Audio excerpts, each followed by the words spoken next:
Hello, folks. Welcome back to World War II TV and a new week. And as you know, throughout this year, we've been looking back at the events of 1945, and now we're acknowledging the anniversary of both VJ days, because I always forget there's the American one, because my dad was born on British VJ Day.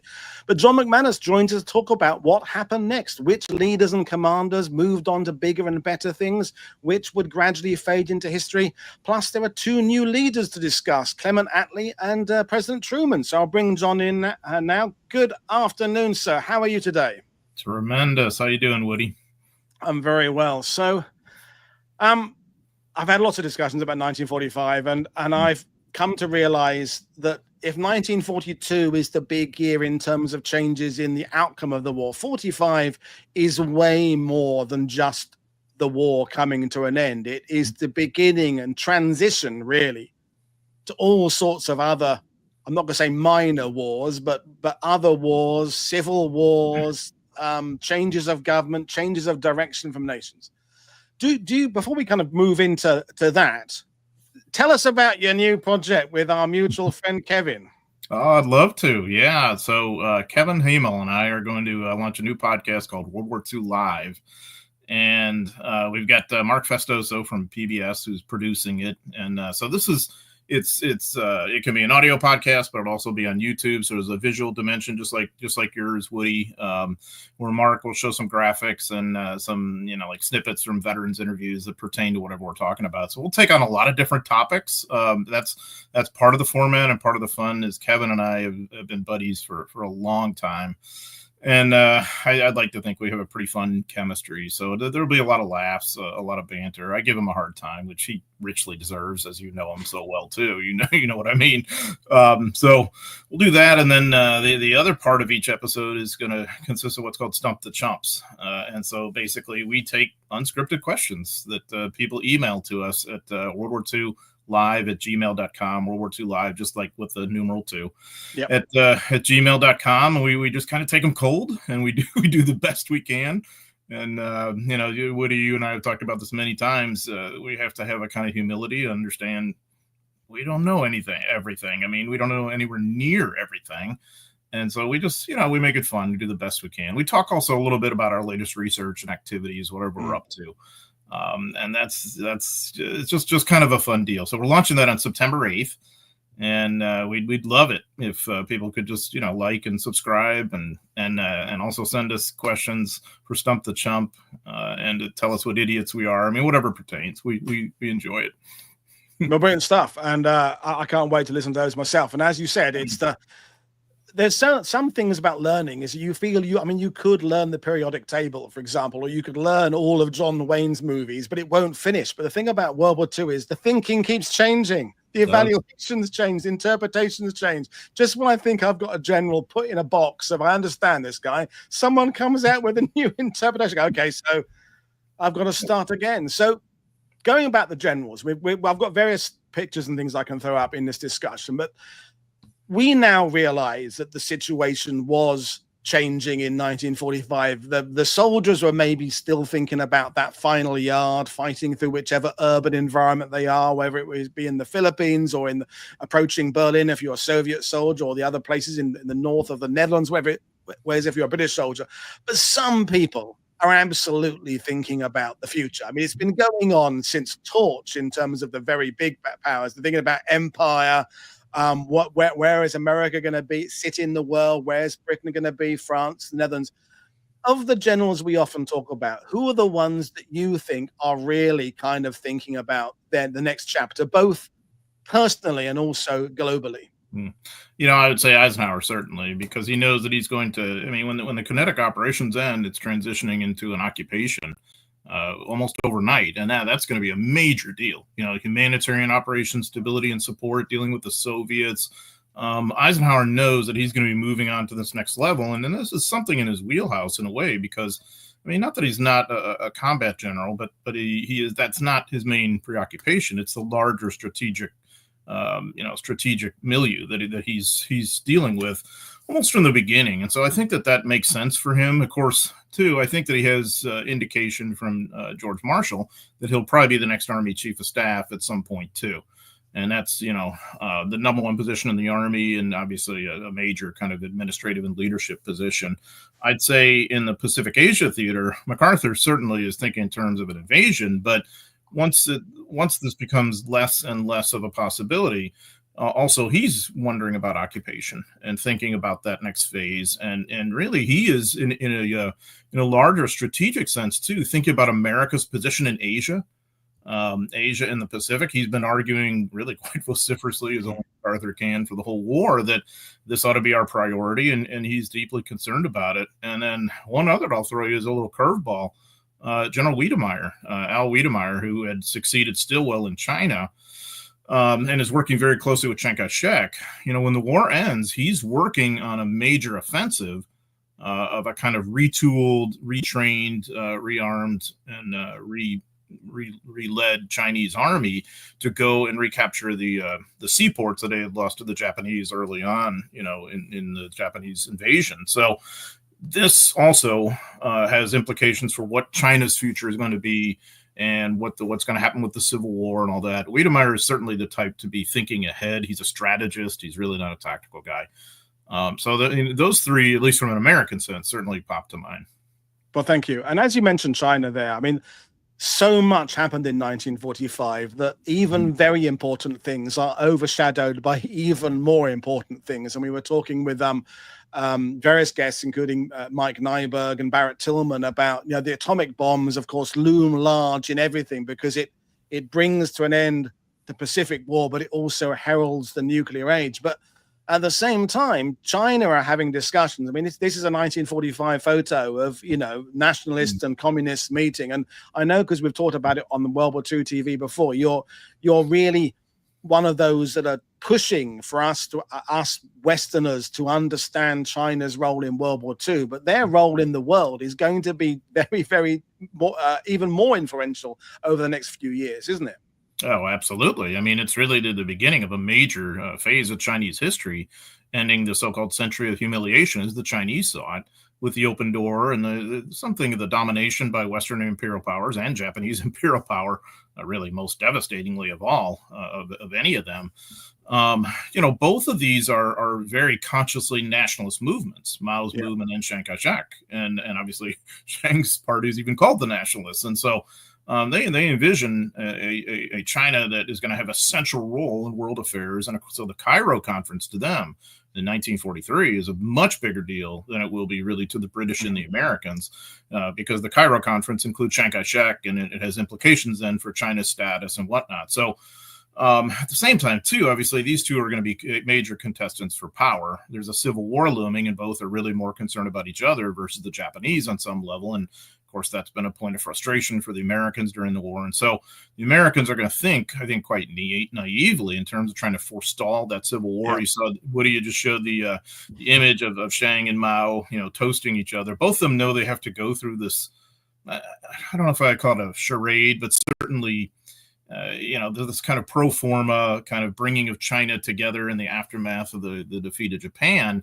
Both of them have to look like they're trying to cooperate with the other, and that perhaps they envision some sort of coalition government or whatever. But I think as we come to find out longer term, much to our consternation, it's a zero-sum game when you're dealing with communists.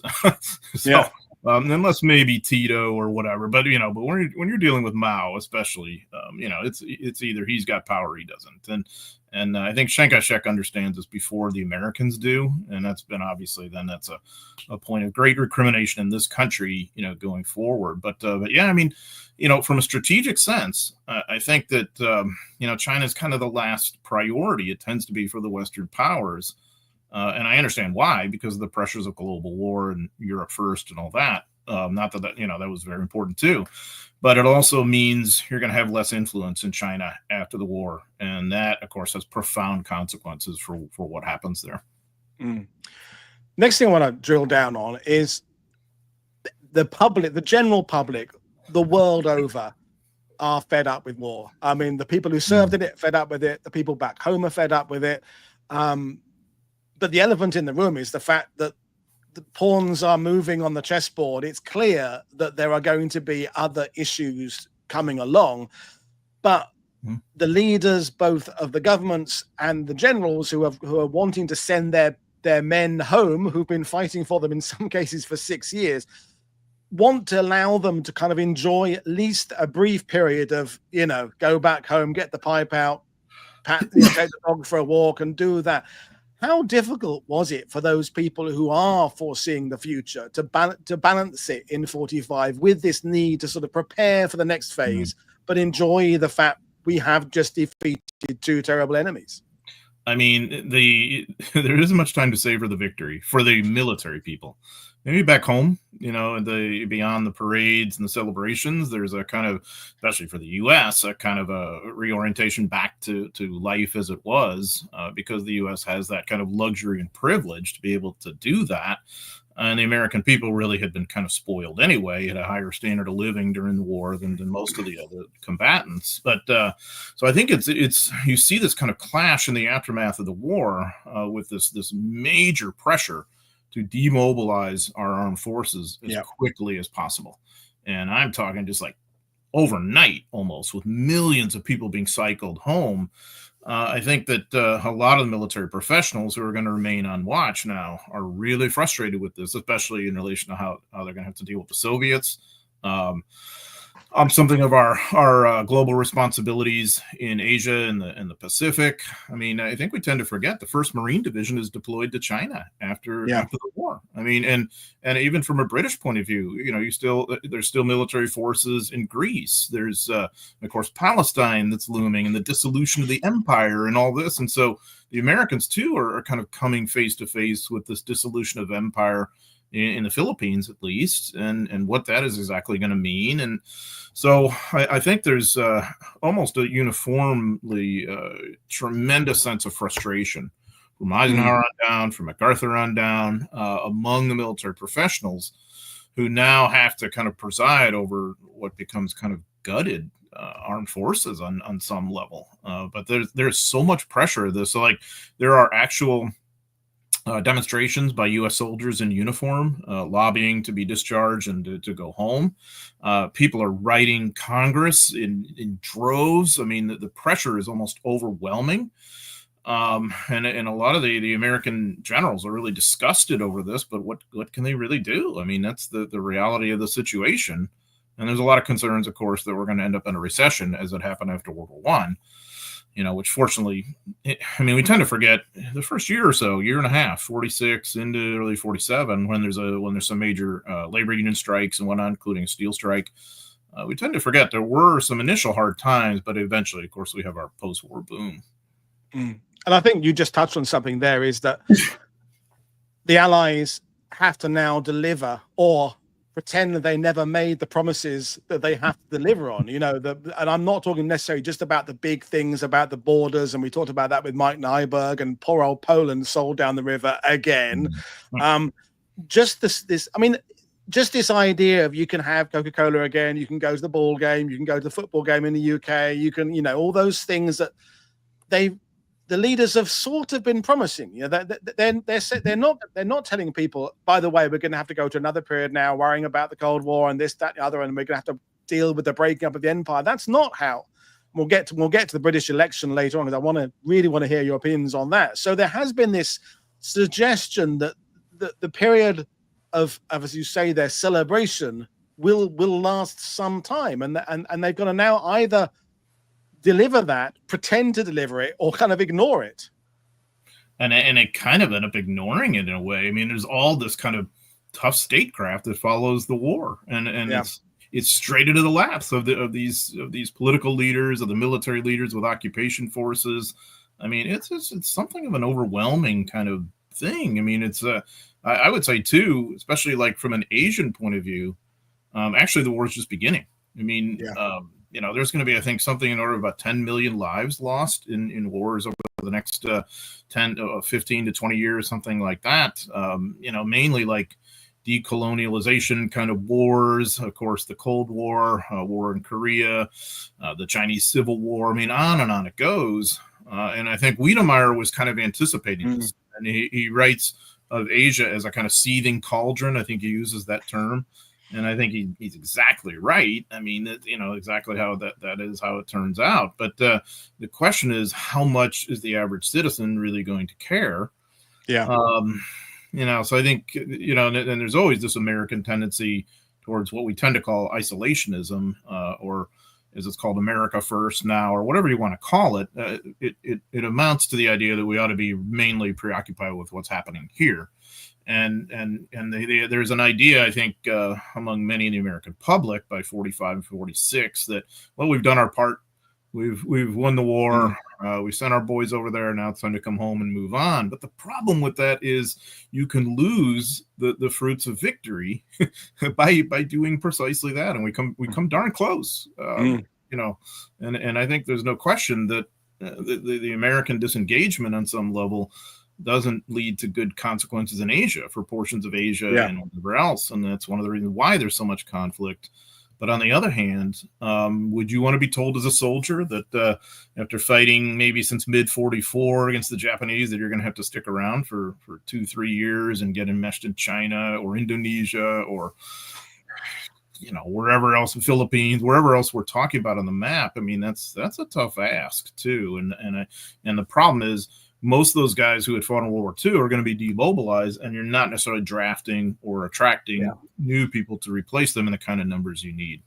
I mean, you see that in even the ability of the various allied nations to sort of mount victory parades. The non-commers have gone, the officers have gone, the key guys who fought their way through, they've all kind of gone home. It's, we'll talk about occupation later on, but so many of the occupation units, be they American or British, in either Berlin or Japan, have hardly fired a shot. They are the guys coming off the last few rows of people coming off the conveyor belt of the wartime created army, but they're not really the veterans who've fought there, in a sense.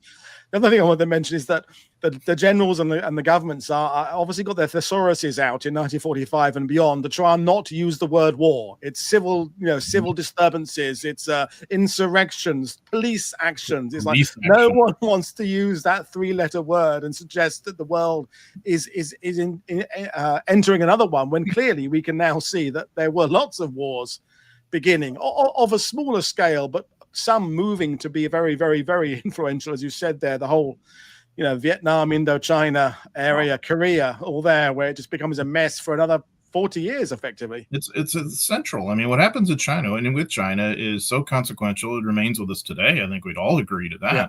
It's just 80 years later, and also, I mean, just taking the lens beyond Asia or the U.S. I mean, what's happening in the Soviet Union too, in Eastern Europe. I mean, this pertains to today. I mean, there are Ukrainian nationalists who are fighting the Red Army for their independence in the aftermath of World War II. That doesn't die down until the 1950s. There are insurgents in the Baltic states, and in Poland. There's ethnic cleansing between Poles and Lithuanians and Poles and Ukrainians, and I mean, it's there's just such a mess. And I think and especially in the U.S., there's a temptation to think, oh well, May 8th, 1945, everything comes to an end happily ever after. August 14th, 15th, 1945, great, Japan's defeated, it's all over. Really, on some level, the problems are just beginning. And so really the harder problems to solve, in a way, besides defeating in kinetic operations, these enemies who are quite formidable but are ultimately inferior to what the Allies can mobilize. And obviously that's a major reason why the Allies win the war. So these are just tougher and nettling issues, and I think it's uncomfortable because a lot of it is imperial, whether from a U.S. or British perspective, and certainly that's not that uplifting to think, okay, well, are we tamping down independence movements? Are we working with them? Why were we there in the first place? How did that lead to conflict with Japan?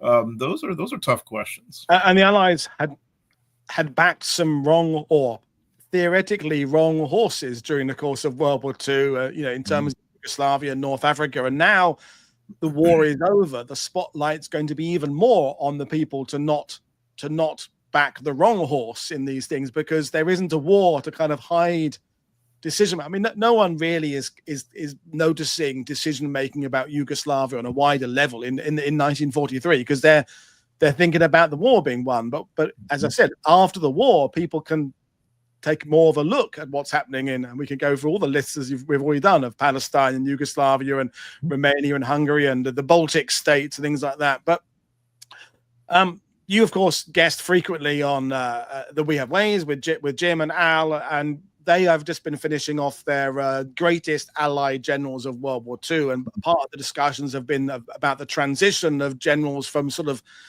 if you like, defensive policies at the beginning of the war and doing what you can policies to then dealing with the resources the Allies have by the end of the war. And you see that various generals deal with that complexity better than others.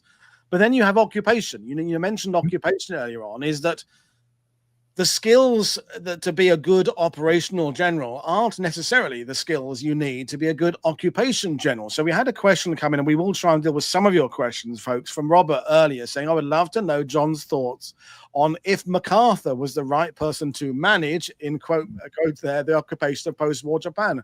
Was there another that could have done the same or better? And we could talk about Eisenhower and others in Berlin, but what's your reaction to that about MacArthur transitioning from being a theater general in charge of amphibious forces and landings to a very different job? Extremely different job, and arguably one that probably was the highlight of his career in terms of his success. MacArthur, I think, is, as things turn out, absolutely the right person for the occupation of Japan. And you really, the indicator you see of it is the way he presides over the surrender ceremony aboard the USS Missouri. So it's very magnanimous, the words that he spoke, and believe you me, that was all very carefully prepared, as was an address he gave later that day, for worldwide consumption on the radio. And that really is the foundation for what becomes a pretty enlightened and well-run occupation overall. And the reason I say this has a lot of layers to it.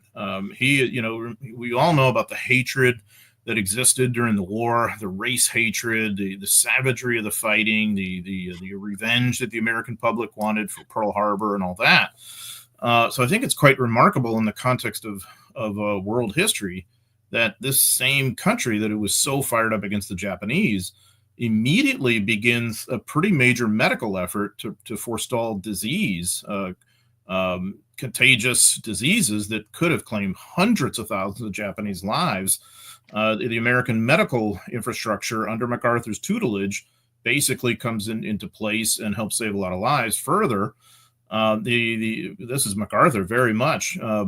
There's a lot of concerns about a famine in Japan because Japanese food resources were really broken by the end of the war. And at MacArthur's behest, the Americans ship in enormous amounts of food, which forestalls famine and probably helps make the disease situation better too, presumably. So I think MacArthur is absolutely the right person. But I'd also point out too, he's got an action man who helps make his occupation so successful. And it's arguably one of the most successful kinetic generals of the war, Lieutenant General Robert Eichelberger, who will continue as the 8th Army commander. And so that's our main military occupation force in Japan. And so Eichelberger is going to transition almost like that from defeating the Japanese on the battlefield to implementing MacArthur's vision for what is overall a pretty successful occupation.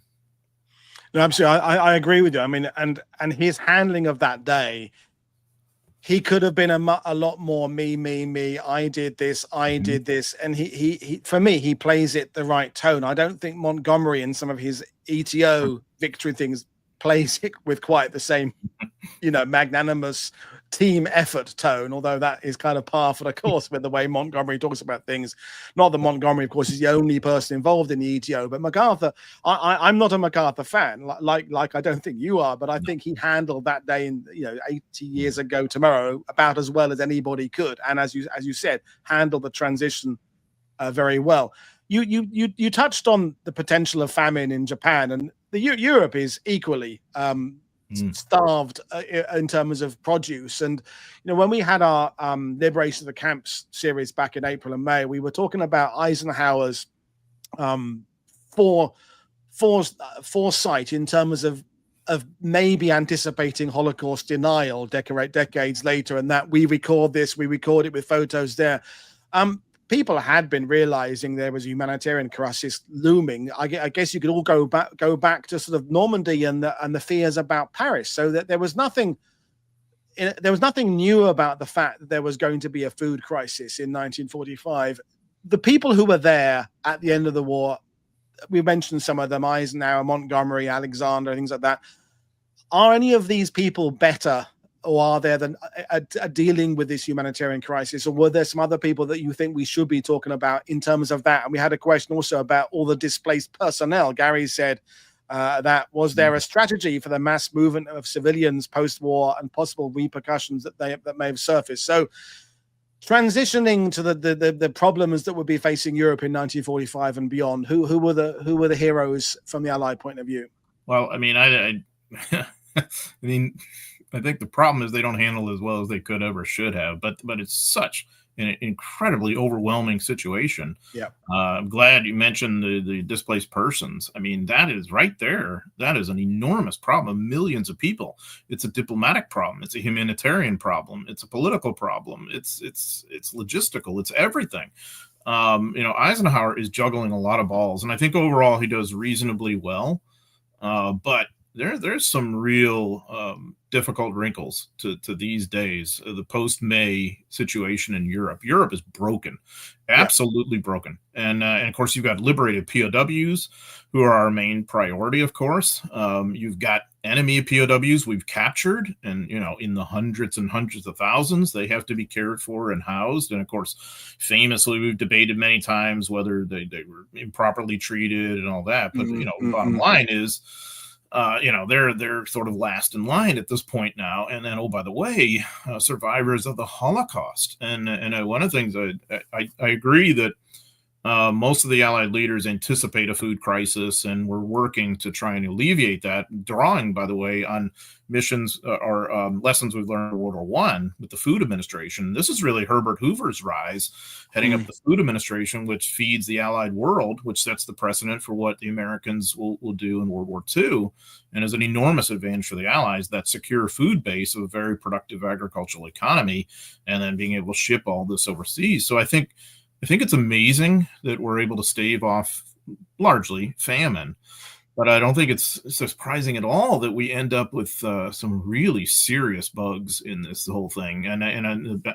best example I'd give you is the continued incarceration of Holocaust survivors, which was necessary because of the humanitarian situation and diseases and whatever else. But the Harrison report that comes out, I don't know, whenever, a couple of 3 months after VE Day, shows that these folks are not being treated very well, and they're kind of slipping through the cracks, and we need some new policies. This is a real wake-up call for Eisenhower and for the Truman administration as a whole.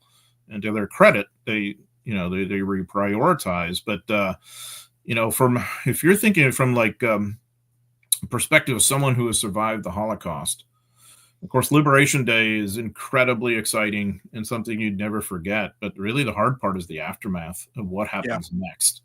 And those are some very, very tough days ahead for these folks. And I don't think that the Anglo-Canadian, American, French, whoever is dealing with this, there's a lot of defects in the job they do. And I think part of that was ignorance, too. That I don't think that by and large, really from senior commanders on, we have much of a sense of how bad the situation truly was in a lot of these liberated camps, in part because it's a byproduct of the dissolution of Germany toward the end of the war, and of course the incredible callousness of the Nazi regime and all the rest. And so we can't quite understand the problem until we come face to face with it. And there's part of the issue right there. So really, I would say, if we're thinking about other senior leaders too, this is a division commander's problem now. More so than anything else, more so than an army commander. I mean, yes, Eisenhower, true, but just name me a division commander, and we could almost go like person by person to see how they dealt with this problem. And I think largely they did okay, but it was really just kind of an improvisation. I mean, we did a show, the last show we did on Friday. We talked about the 99th Norwegian Battalion that became part of the force that went to Norway. Well, in 1945. that basically worked very well because you've got hundreds of guys who speak Norwegian. They're in Norway with specialist knowledge of the situation, of the language, of the people, and the occupation stroke, taking down of the German organization worked very well. But as you said, there are divisions in other places that have no specialist knowledge of the area they're in, with the complexity. And we just have to look at the movements of people under the Reich. We did a show about the 600 various types of Third Reich camp that were in Norway, with people imprisoned there from across the globe. The 2 Chinese, I will not forget, who were imprisoned in Norway, the tens of thousands of Soviet POWs. So all those people that have survived are now wanting to go back to somewhere without necessarily even knowing where it is they want to go to, because where they left may not technically exist anymore, either literally because of bombs or because of the way the borders are being or are about to be shuffled. So there's a lot of moving parts in terms of population movement in 45. Different set of problems to the people moving away from the front in 1940. Yeah, I mean, Europe is completely broken, and that is, so it's like you break it, you buy it now, and so I mean that's what's so alarming, I think, from an American perspective of the American people just sort of wanting to just say, okay, well that's it, the job's done and we're over. But also maybe in retrospect, it's a very American thing that many Americans associate war with being completely tactical and kinetic, and when you win the battle, you win the war. Well, that isn't always true, and we're going to find that out the hard way in the years to come in many places around the globe, spanning into the 21st century. So if we are to accept that we're part of this war, well, that means also this humanitarian and rebuild and occupation and all the diplomacy. And of course, the United Nations originates as the term for the Allied coalition that's done this, and that was originally a kind of military and strategic focus. Now it has all these other elements to it, in addition now to the very Byzantine politics in the early days of the Cold War, the tension between East and West. And one way this plays out, by the way, is like in the military staff committee, which sounds really boring, but it also shows us how all of a sudden the UN doesn't make sense in terms of East and West working together, because the military staff committee is supposed to consist of members from the Security Council, France, Britain, Soviet Union, China, and the United States, and they have to figure out how they'll jointly use their military forces, what kind of command, and how it'll all be structured, and who will have what in all these maybe hotspots in the post-war world of how we'll keep stability. And so that's the purpose of the Security Council. Well, pretty quickly, this all begins to unravel, because obviously the Soviets can't agree with the British and the Americans and the French, really. The Chinese are in the middle of a civil war, so how can they come into play here? And it just becomes a total mess. So I think that's, that to me is just a little microcosm for all of the diplomatic issues you've got in the aftermath of this thing. And thank you for that. You talked about the inevitable beginning of the breaking up of the various empires, or indeed the establishing of new empires. So there are countries around the world that have been allied that now are thinking, we've been glad to help, but now we kind of want to be our own place.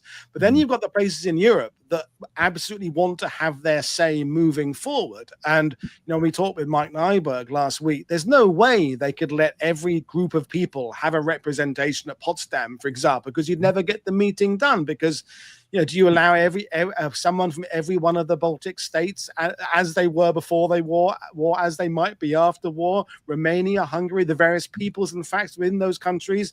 It would have been impossible. But one of the countries that does absolutely get a say in 1945, and I know that when his name comes up, lots of historians, myself, we kind of roll our eyes a bit. It's de Gaulle. Because de Gaulle plays a very good World War II, doesn't he? I mean, he plays it well as a leader of the whatever France is, as it changes its label by necessity during World War II. But he's not at Potsdam personally, but he still is able to be part of the Big Four.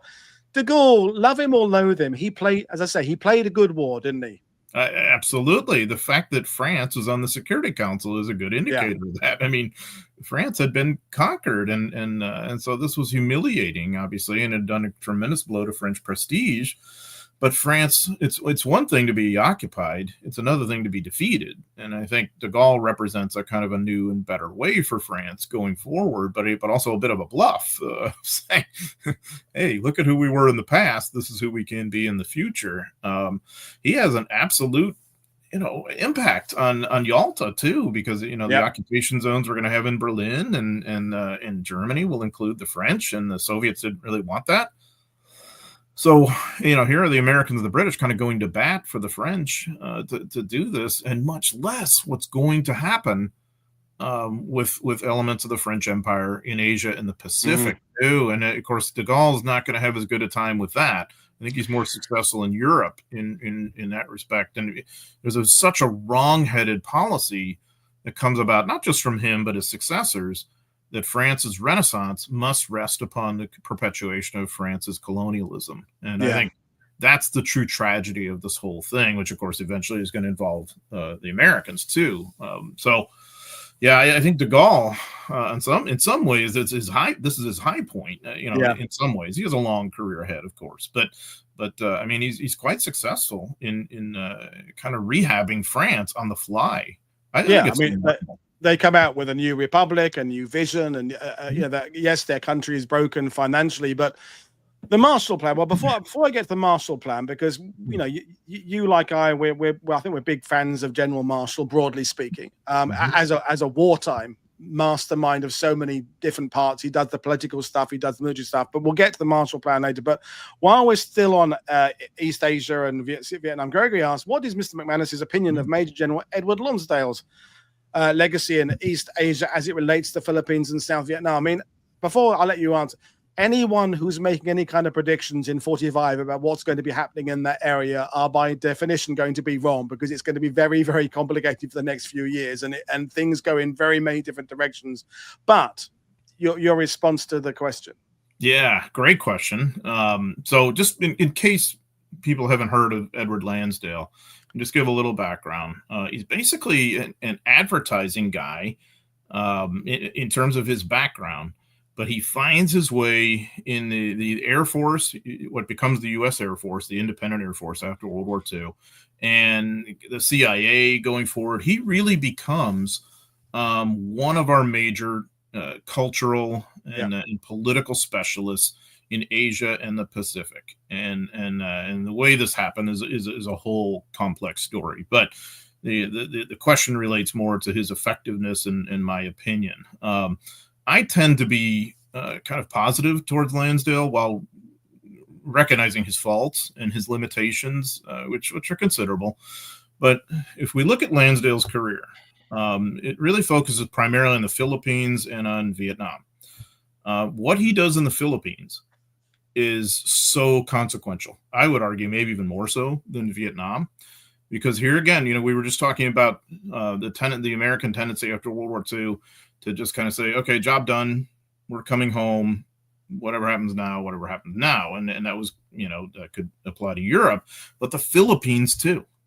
I know I bang this drum a lot, so those of you who heard me a lot, you've heard me talk about it's a greatest hit. We don't mind a greatest hit. You can do a greatest hit. I'm going to do my greatest hit, because the American war against Japan, the nexus of it all is the Philippines.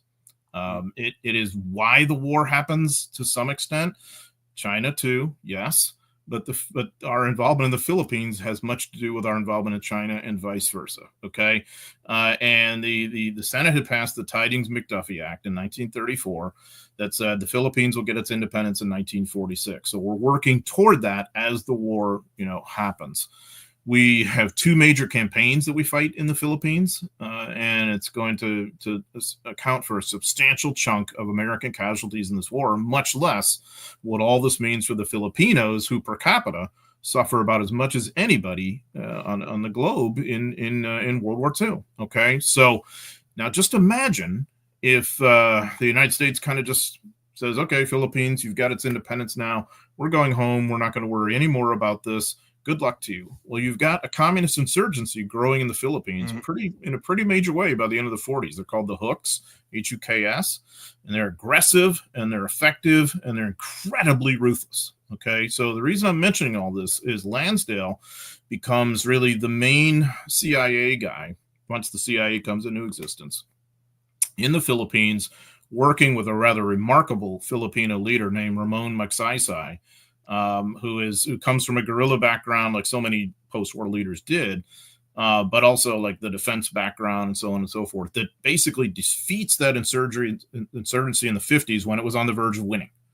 Now, let's imagine that communism triumphs in the Philippines after all our efforts in World War II. What that means for the tragedy of the Philippines and any kind of anti-communist defense network in Asia and the Pacific, how that affects Japan, Korea, Vietnam, Indonesia, Australia, on and on it goes. Think about the recriminations in this country you would have from that. Bad enough when we, quote, lose China, which is so arrogant, but that's what many Americans were saying in the 50s. So I think Lansdale deserves a lot of credit for that. Now, fast forwarding to Vietnam, he certainly is a major player in shaping policy in Vietnam, but he has major tension with MacV and the military folks but I do think Lansdale has a pretty productive relationship with No Dien Diem, who is the main South Vietnamese anti-communist leader in the 50s and early 60s. That it was kind of a coda to the relationship he's got with Magsaysay. And I do think it's possible that Lansdale's vision could have led to a better kind of path in Vietnam. Does that mean it's some sort of magical elixir to victory? No, I don't think so. I think he has a lot of limitations too, and how he sees the situation and his level of effectiveness. But overall, I do see him as a positive impact kind of person. Primarily because of the Philippines, but maybe in a lower sense because of Vietnam as well. And that you made me think there about the fact that, not that we're talking about current affairs on this channel, but the dealing with transitioning a country from some sort of dictatorship to a United Nations approved, whatever you want to call it, new democracy. We're still not always getting that right in recent years. Probably because there is no perfect solution. It's going to be a pulling off the band-aid slowly, or leaving it there, teasing it off, or pulling it off quickly. You've got a transition. Iraq is bumbling around in my head right now, and what's happened since Saddam Hussein's demise there. But so we can kind of, in some ways, forgive the fact that there was no and there is no perfect model to take a country that has had some sort of either been part of an empire that didn't really want to be, or has been part of a dictatorship, and now transition it to being a democracy. It's not an easy task. It's not if it was, everybody would be doing it, I guess. Yeah, and I think, but I do think there's one pattern that you see where the U.S. is willing to stay and really stick it out and commit to a place. There can be something better on the other end in the long term. Germany's a really good example of that. Yeah, the American occupational presence there that goes on, large to this day on some level. And Korea is another really good example of that. Yeah. Japan. So it's possible, but you have to commit to it. Iraq is in this kind of shadowy netherworld. We're involved there still, and it hasn't worked out to the worst case scenario, but it hasn't quite worked out. Who knows what the best case is on that? Right. The fact that the other elephant in the room is the fact that the US, you are at a position power-wise in 1945 that you've never been before. The USSR maybe is in a similar position. Britain's broke, France is bombed and broke. Most other European countries are bombed and broke. So the ability to do things. So I think one of the things that I want to talk about a little bit is, and any of these we could do an hour, but let's try and do it. Is the Marshall Plan, and Jim kind of sums it up with: was the Marshall Plan in Europe a loan by the USA or a gift? And I think this comes up with Lend-Lease, isn't it? Is it a loan? Is it a gift? Does it get paid back? Does it not get paid back? And it is, again, it's a bit complicated, isn't it? These systems set up. It's not like a conventional house loan, is it? All of these things are complicated. A mega rebel from the Netherlands said the Netherlands paid it back 10 times over. So the John McManus Marshall Plan 2-minute, what is it all about, John? I mean, I think it's both, but I also think let's look at it in the context of all human history here. I don't know that we could find another example like this where you have a country willing to basically give so much of its money to rehab and rejuvenate a place that it kind of just helped destroy at some levels too, through because it was necessary, the firepower to win the war. There's $13.5 billion US that go to the Marshall Plan. And I think by any measure, this is an enormous success. European GDP between 48 and 51 grows by 32.5%. That's staggering. And that's even as we're helping Japan financially, trying to help Kai-shek, and then also trying to put together, by the way, this is forgotten, a kind of Western hemispheric alliance of American states, including Central and South American countries, that would be American sponsored. So it's like, how much is left over for any of this? So yes, the Marshall Plan, I suppose, is alone in the sense that we expect it'll be paid back by European rejuvenation and the ability of the Europeans to help defend themselves, because it's really, Marshall Plan happens because of the Cold War. I mean, let's be honest. That's where this really comes from. But I also do think there's an altruistic sense to this on some level. And so these tensions exist to this day, certainly famously now in the 2020s of, the Europeans have to pay their way in NATO and all that. And of course, there's a grain of truth to that the Europeans have been kind of, able to kind of lower their military spending because the Americans were willing to spend more and commit more. And whether that's sustainable long term, is questionable. But also, too, I think it's important for all of us to realize that everybody in the Marshall Plan really contributes something ultimately. The Europeans do rebuild and help defend themselves. They welcome the Americans in. They form the NATO alliance, which is still the most successful alliance in human history to this day. I mean, and I think that's the point on some level. What's different from a U.S. perspective is that the U.S. is willing to make this commitment, in time of peace, supposedly. And obviously in 2 world wars, we'd made that commitment to defeat Germany, at least. But now the Marshall Plan signals that kind of American investment in Europe. And it's what many of us found so distressing in the last year or so. The idea that there'd be some in this country who are just wanting to kind of give up on all that and just kind of throw Europe to the Russian wolves on some level, saying, well, what did we fight in World War II for? What did we fight in the Cold War for? And I do think that it seems to me we're coming back to that realization maybe a little bit more, I hope. But it's a great question, because I think the Marshall Plan is certainly linked to World War II, but also the Cold War. It's kind of both. And it's really worth exploring.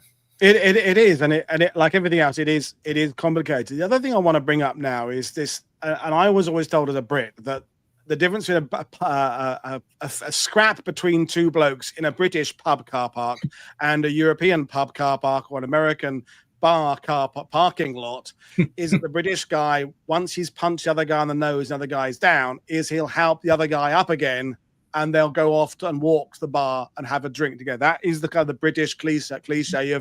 You've punched the other guy down, but now go to the bar. Because I know, because it's something my parents' generation talked about, but there's still a bit of a, why did we help the Germans so much? Why did we help them get on their feet? The Berlin airlift, all that kind of stuff there.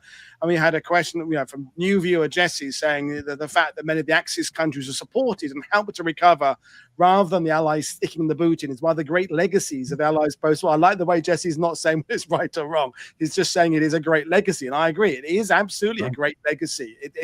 It sets some sort of precedent of trying to find that balance between punishment. And we're just starting our war crimes series tomorrow on the channel, which is all about punishment and justice.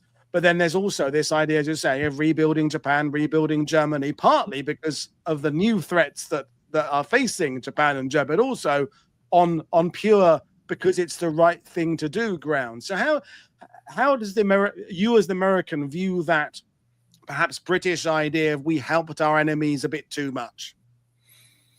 You'll certainly see some element that in American public opinion, but I think especially in relation to Japan, because there's much more hatred against the Japanese. There's a racial element to it as well. But this is a minority view going forward.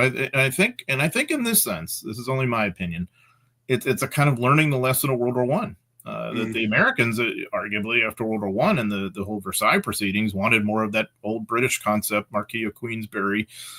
I just knock you down, I'll pick you up and dust you off, and we'll go forward together. That was the Wilsonian view, and of course that had not prevailed. And so I think American statesmen after World War II were determined to bring about that kind of that kind of rejuvenation and rehabilitation of our former enemies. And then what really gives wings to it is the Cold War.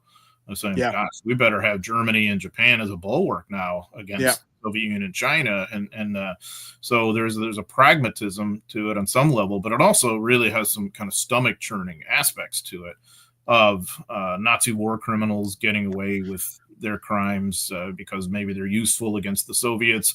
Famously, the German scientists, Werner von Braun and all them. And of course, the Japanese people connected to the emperor are going to have a better go in the war crimes trials and eventually not serving their full sentences. I've personally witnessed the President Eisenhower pardons for some of these guys, some of whom had killed Americans, during the war, American POWs and whatnot.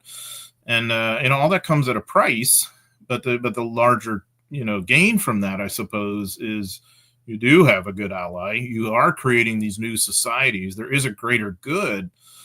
But boy, it did come at that price. But I do think for all the allies, not just the Americans or the Western allies, I'll say, there isn't that vindictiveness that you have generally seen in most human conflicts of, I just conquered your city and now I'm going to plunder and destroy everything, rape and murder and loot and just take stuff. I'm going to salt down your, like the Romans, the Carthaginians that salt down your fields and just you no longer exist. You're just slaves now. And I think it's to the Western Allied credit. The Soviets, I think, try to implement something like that with enslaving who knows how many millions of people and then implementing communism and all that.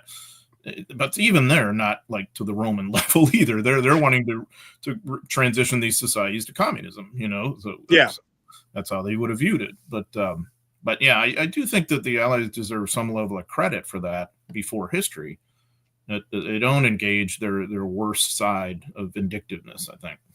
I think that's what we can look back on and say the Allies, as you say, did try and do the right thing. Sometimes it was a bit awkward and a bit clumsy, and we didn't get everything right. But we did try and be gracious in victory, even if our enemies hadn't perhaps been gracious in defeat. But the two things we haven't talked about yet are the change of leadership. So Truman. So Mike Nyberg gave us an interpretation of Truman with regards to coming in for the second half of the cup final that was the Potsdam conference. Churchill having done the first half, and then been and Attlee comes in, and Truman was there for all of it, but FDR kind of set the things in motion. So, where do you stand on Truman as a human being? I mean, with Mike, we could discuss the fact that we all know that he knew nothing about the Manhattan Project. He knew nothing about this, knew nothing about that, and comes in completely blind to all the difficulties. But the counterpoint of that is he learns very quickly what he has to do. So, where do you sit on Truman?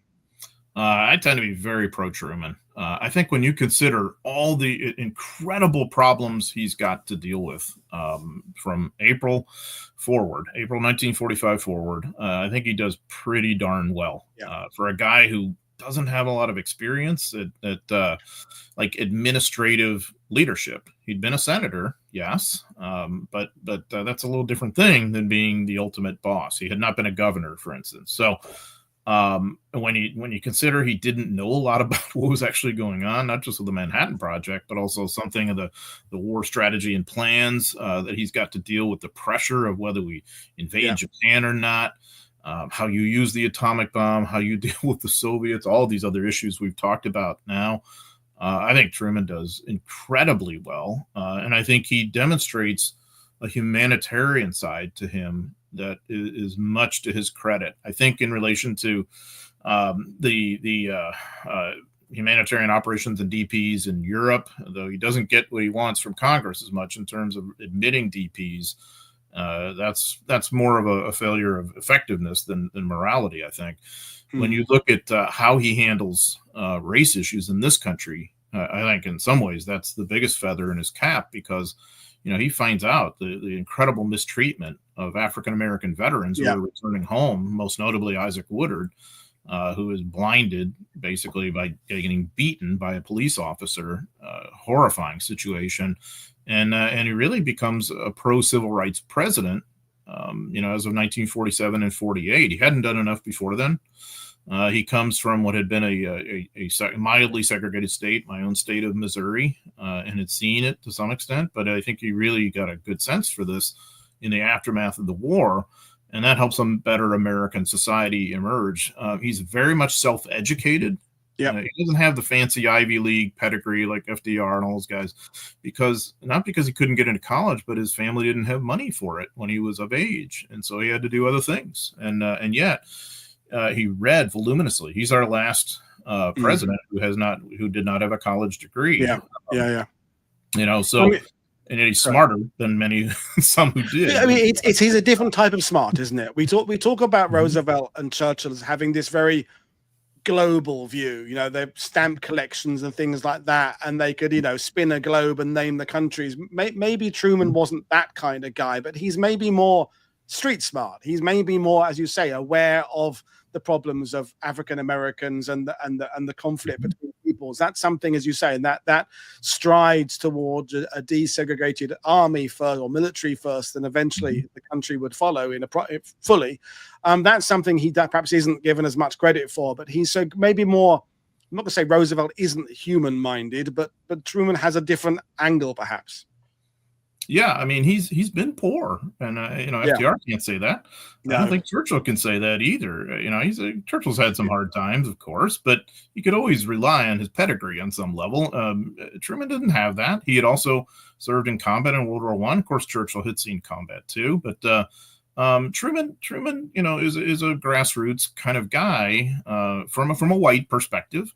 Yeah, certainly, and I do think he had that empathy, had that kind of savvy that came from applied reading. When I think of other presidents who really applied their historical reading to their policies and their leadership, John Kennedy is another one who comes to mind, who comes from a very different background, of course, but they were both committed to enriching themselves intellectually for the better purpose of their leadership.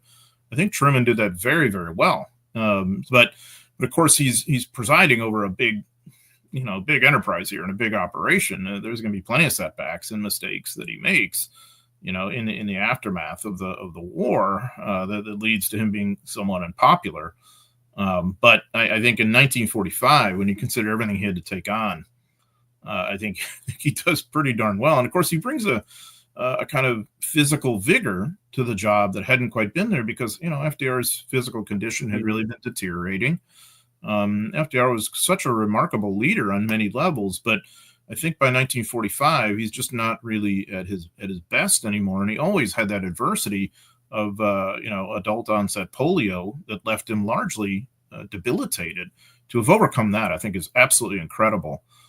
So Truman was fortunate not to have that adversity, and he was a person who was in very good shape physically, committed to that, and I think that matters, because it gives him a stamina to deal with a lot of these problems, and something of a confidence, I think, of dealing with these senior leaders like MacArthur and others who he could feel that he was going to be on an equal station with to some extent.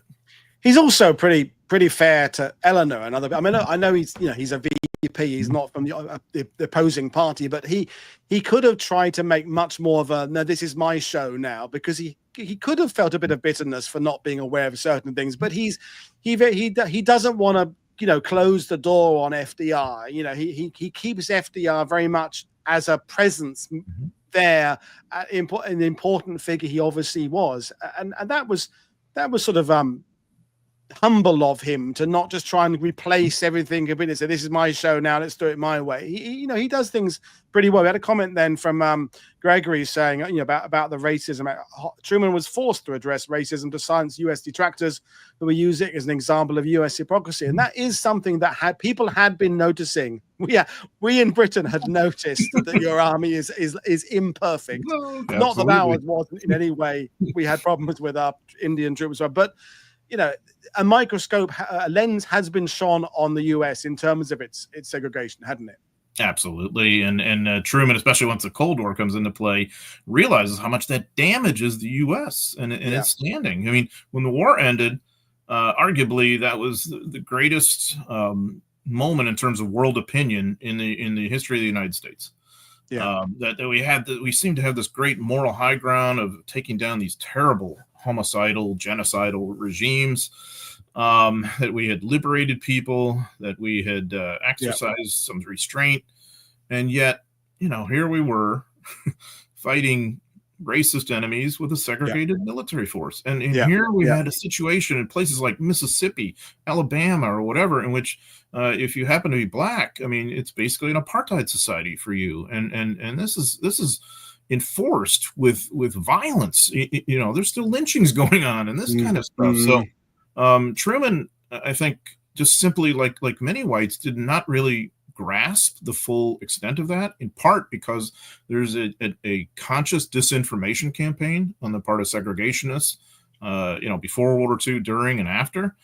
When he begins to find out what's really going on, he will take action, much to his credit, especially the Isaac Woodard case that I mentioned earlier, becomes a galvanizing thing for him. And so, yes, I think there's also, too, it's a really good comment, because there's a pragmatic side to this as well, because Truman is a big Cold Warrior, and he realized he's a big anti-communist, and he realizes we can't have this kind of hypocrisy, and we're going to struggle with this through the whole Cold War, of course. But I think Truman really helps give some wings to what had been a kind of burgeoning wartime and post-Civil War movement. I think without Truman's advocacy and support, it would have been much more of an uphill battle. Which brings us, in a sense, to how we started this. Is someone like Truman is balancing making his own personal stamp on the position of president, which he obviously wants to do because he's a human being and we all want to do that. He has to also, as you say, manage the beginning of the Cold War and all the other issues that are coming up. He also has to sort of look at what the benefits are for the USA and the world on broader terms. And that's exactly the situation everybody is facing. It, we talked about de Gaulle earlier. I want to put these comments up about de Gaulle before we move on.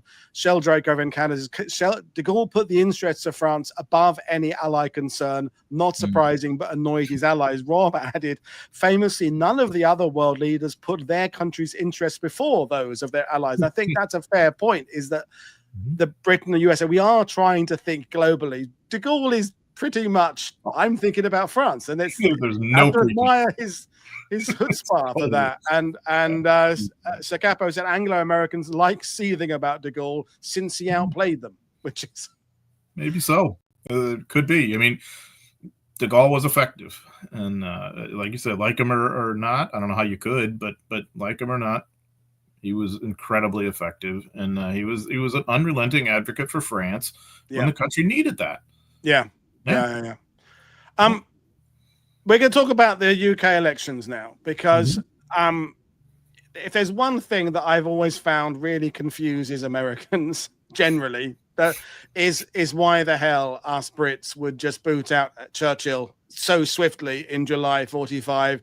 There he was 3 months ago at the time of VE Day with, I think it's an 83% approval rate in the UK. I think that's the highest a UK Prime Minister has ever been. 3 months later, he's defeated in one of the greatest landslides of UK history. So, what's your take on what were Britain doing, John? Well, it is bewildering to the Americans, because they see Churchill as, the ultimate British leader, and they see him as the wartime leader who has succeeded and thus deserves a shot at the peace, right? I mean, I think that's sort of the mindset. I think what eludes the understanding of many of us on this side of the Atlantic, though, is that Churchill had not actually been elected to the prime ministership. That was a wartime cabinet, coalition cabinet. And so, there were a lot of other forces at work here, in terms of what was going to happen in the post-war world. And Britain really had to address its colonial issues. It had to address class issues, the idea that, we're all in this together and we're all fighting for Britain and it's an existential war, but we're going to go back to you being part of the low labor class in a mine somewhere, and I'm going to live as an aristocrat and all that kind of stuff. I think when Americans began to understand Churchill's deep conservatism along those lines of British society and the British Empire and all that, it became a little bit, more understandable. It's just the timing of it that seems so odd, that there's elections happening in the summer of 45 before the war is technically over with. But to Britain, the big war had been fought and won, from my perspective, at least, against Germany. With clear recognition, though, too, that Britain was still, heavily involved in the war in Asia and the Pacific, and of course involved in the Battle of Okinawa, for instance, with its fleet and so on and so forth. Nonetheless, there was a sense that we can start thinking about post-war issues, whereas the Americans think of elections on a 4-year cycle. And so it just seemed an odd time to have an election, and to throw the guy out seemed sort of the height of ingratitude. But of course, the Americans couldn't see the future either. None of us could, that Churchill would eventually come back, that he wasn't done as a political figure. But at this moment, it's just maybe just the timing of it was so odd. It's also in the middle of a major international conference too. Yeah, I mean, him coming back was a bit like an honorary Oscar for some elderly thespian who hadn't really got one properly. So shit, we better give him something. But you said that his conservatism, but I'm going to kind of emphasize conservatism with a small c, because I think from the British point of view, although he was part of the Tory conservative leadership, his own past was liberal. He'd switched houses, blah, blah, blah. I think maybe in 45, people were still thinking of people like the late Chamberlain as being a real representation of the Conservative Party.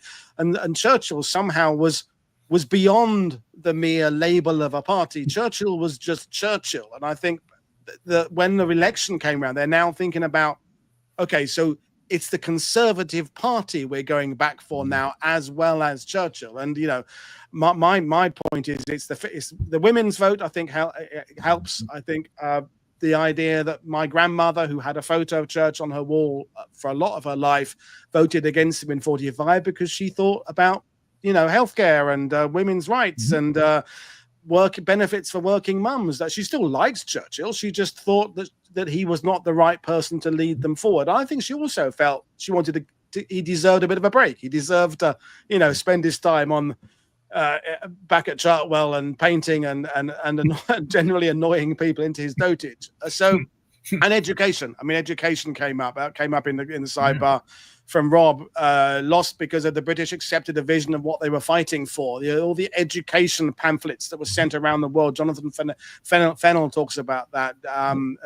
Daniel Tobin talks about that. This idea of the Britons being given an idea of how other countries are in the world and what things are happening elsewhere. And perhaps there was a different way of moving forward. But I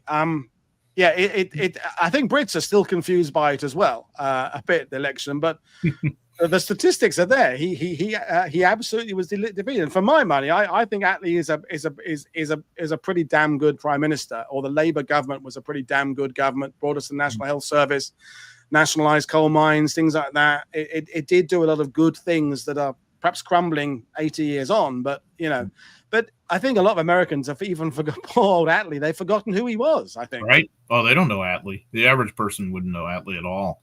And he certainly has an impact on the beginning of the Korean War too. And I think sometimes that's overlooked. Attlee, of course, is going to end up having quite a bit of tension with Truman over that. Yeah. But Attlee becomes this kind of obscure figure long term, which you could argue that he has as much social impact maybe as Churchill in that sense, all those things you just mentioned. But maybe I don't know. This is more of a question than a comment. I wonder if in the British electoral system too, it was a kind of thing of, well, I want my Labour MP, and there's enough places where people want that eventually it's not really about Churchill as much as it is about the local Labour MP too. I've always wondered about that as well. That it just built that momentum, Yeah. like you said, for all these for the changes that needed to happen after the war.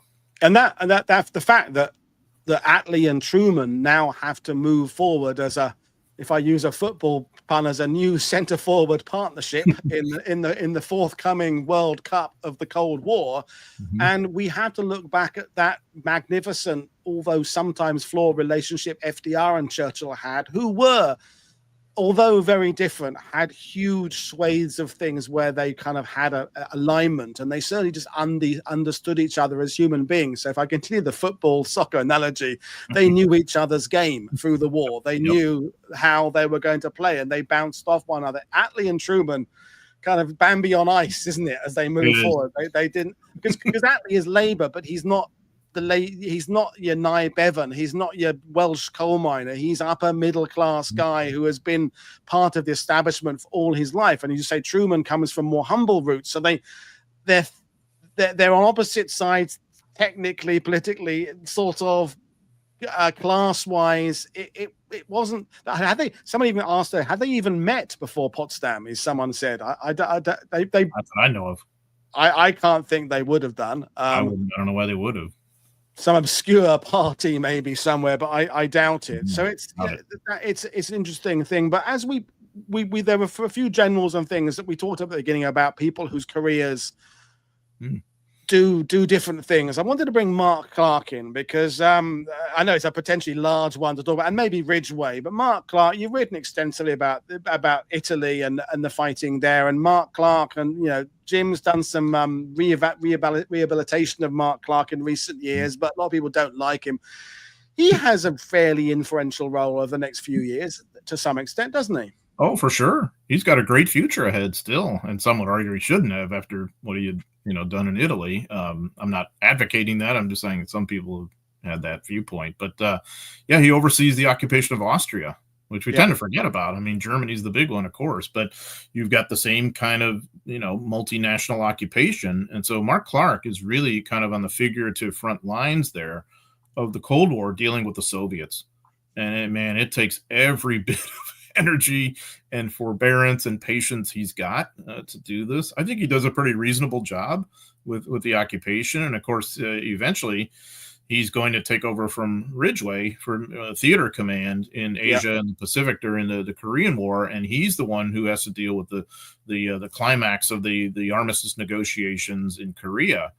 So Mark Clark has a very long and influential career ahead of him. And he comes out on the other side of it, I think, at least my perception, a little bit embittered in the sense of just having dealt with the communists, with the Soviets in particular. He really dislikes and distrusts them, and he has some pretty hardline views about the Cold War, about American policy. It's interesting. You look at the senior officer oral history program that they did in the 60s, the 70s, the 80s a little bit. His interview is quite vociferous on many levels. But he retires as a 4-star. He had obviously an amazing career. So Mark Clark, he's someone who was very wired in at the top. Obviously very close friends with Eisenhower, very well thought of by Marshall. And he's somebody who I think he's easy to dislike in terms of his, I don't know. I mean, you can definitely see there's a vanity to him and a bit of arrogance and whatnot, but I do think there's a human side that he concealed pretty well. And he'd also had some pretty good experience of dealing with kind of general shiftiness of politicians and leaders, going back to kind of prior to Torch. He dealt with various factions in North Africa with opposing ideas and propositions of the future, and he got through that okay. Obviously, people are mentioning in the sidebar, Rapido River and all that kind of stuff in Italy and Monte Cassino and Rome but that's a different subject. We've had that discussion with Jim, and we'll do that another day. But you mentioned Ridgway there. Ridgway's another guy who goes on to arguably, well, not arguably, even more than he'd done in World War II, and pretty well. And he is the subject of your current work. Yep, I would argue Ridgway is the most consequential American general of the 20th century, not named Marshall or Eisenhower. and maybe even MacArthur. Ridgway, of course, airborne pioneer. But what happened? You may wonder, like, what happens to him after World War II? Well, he's on that military staff committee that I mentioned earlier. He's then he has this very frustrating job on the Inter-American Defense Board. All of this stuff, and he was actually a really good fit for this because he was Spanish speaking, he was fluent in Spanish, he had served in Nicaragua, he was really the Army's leading Latin American specialist on some levels, and then he's like a theater commander in both the Mediterranean and Caribbean after the war, so he had that perspective to things, and obviously most famously he takes over 8th Army in Korea, and I think personally there is a South Korea today largely because of Ridgway, how he turns around what was looking as maybe not a hopeless situation, but perhaps a really bad leading to doom kind of situation at the end of 1950. He succeeds MacArthur after MacArthur gets fired by Truman, of course, famously in April 1951. Then he succeeds Eisenhower as the NATO commander in 52. And then, oh, by the way, becomes Army Chief of Staff and deals with this what was called the New Look, the idea that we can fight and win the Cold War mainly through air power, technological power, and all that, and you can de-emphasize ground forces. Ridgway is, of course, an ardent opponent of that, and he has also kept us out of Vietnam in the 1950s too, on top of it all. So it's really an incredible post-war career. I mean, we know him from his paratrooper days in World War II, but Ridgway is really consequential. Yeah, one of the people who Matt perhaps does slip away a little bit is Nimitz. Now, partly it's because he's just pretty damn old by the time the end of the war comes around, although Churchill was pretty damn old and he becomes prime minister again 8 years later, whatever it was. But Nimitz, it's fairly honorary what he does afterwards. He's a reserve fleet commander or something, and then he's honorary this and he's that. Did you think he deserved a bit more of a role post-war? Do you think he deserved his retirement? I think he deserved his retirement. He dealt with a heck of a lot over a long period of time, but I think this was, in a way, the way Nimitz wanted it. Nimitz was so low-key. He's not self-promoting. I don't think he really cared about becoming Chief of Naval Operations, and he certainly has great influence. But I think Nimitz felt that he had something had done his job in World War II. No, I think it's only my perception. Craig Simons could tell you far better than I could, but I think if we were to speak with Nimitz today, he would be fine with how he's viewed in posterity because he's not somebody who had to have that sort of patent fame and the glory and whatever. That's not really why he was in this, and he was actually kind of unassuming and really kind of uncomfortable with that sort of spotlight. You see him here. It looks like it. It's Eisenhower, isn't it? Yeah. But so I mean, there are two of the most prominent American military officers right there. You consider two of the most successful of all time, and both, by the way, from German American backgrounds, originally from Texas. We tend to forget Eisenhower was actually born in Texas, and then his family moved to Kansas.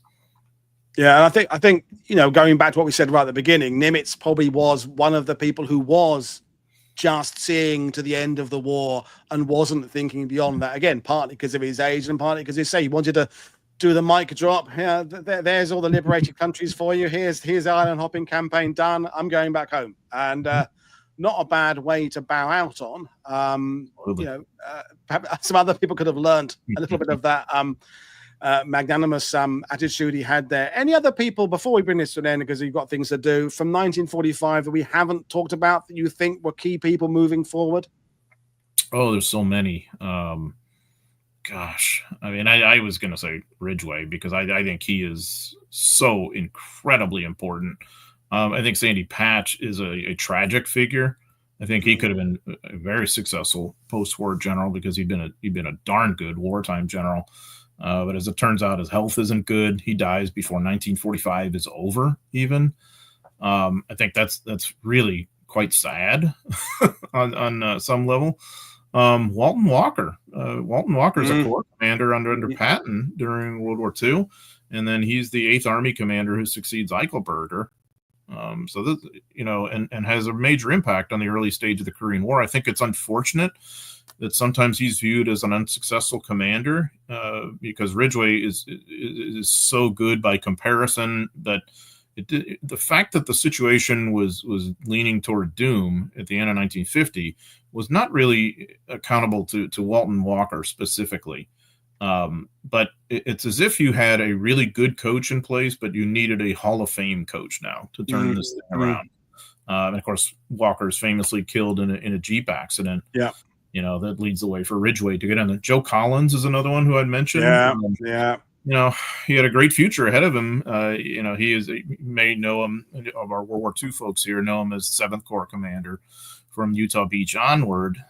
Joe Collins eventually is going to be Army Chief of Staff during those Korean War days, and really, really quite a challenge for him, as you might imagine. And then he becomes ambassador to South Vietnam and dealing with DM, and really not very successfully in Collins's tenure. Lansdale's much more successful in terms of forging an effective relationship with him. So a lot of these World War II era generals, we can then see them in a little bit of a different context too, going forward once we look into the Cold War, of what some of these guys do in Korea and in Vietnam, and also the higher stations that they have in their respective armed forces. Yeah, and as we were talking about the Americans, a lot of the Americans we talked about did carry on with very, very high profile jobs. I mean, General Alexander, obviously very involved in Canada and their politics. General Slim goes off to Australia and is involved in things there. Both, other people have involvements in what's happening. We mentioned Palestine earlier and things like that, and Greece, but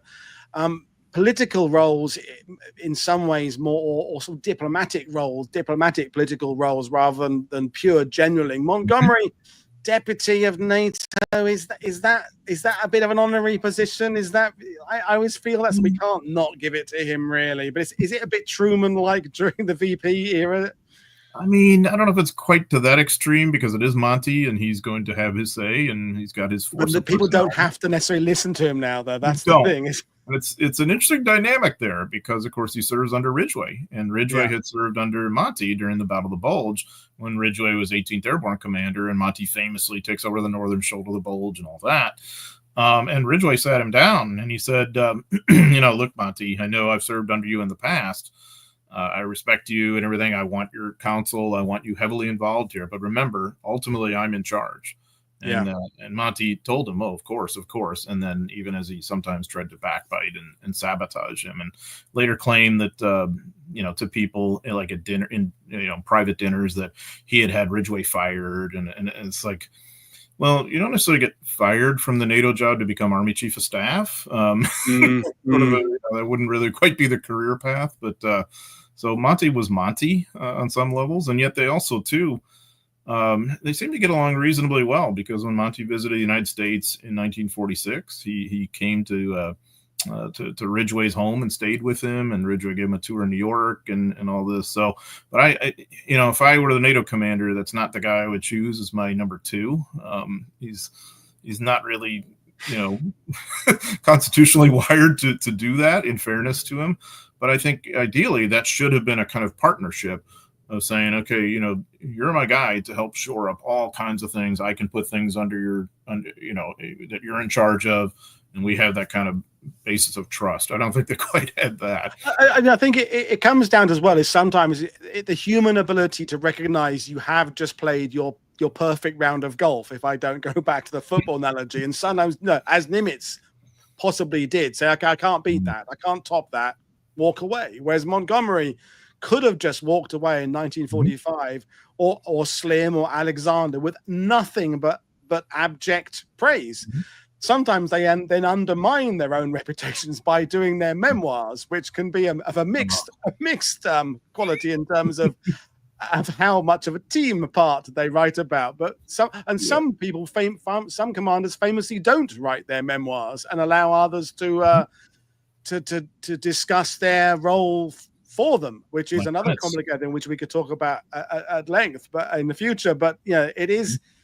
The thing is that, as you said yourself earlier, the 1945 does bring an end a lot of chapters and a lot of but it does completely open up and begin huge new chapters for these individuals, and all of them have things still to do. I think is, apart from perhaps Nimitz, but all of them have roles to play, and yet we tend to drop our knowledge off as 1945 comes, yeah, okay, don't care now. I mean, how many people in the sidebar honestly know where General Slim went? How many people know where some of these other people went to after the war? I mean, Ridgway, obviously, because of Korea, and but others, I think people just tend to forget. But anyway, I will let things go there. People will say, no, keep on going, but I'm going to let you go, and we'll do another thing again. But John, I can't wait to hear that you and Kevin put the worlds to rights about World War II, and I don't mind having another competitor out there. There's room for us all in the world to discuss about World War II.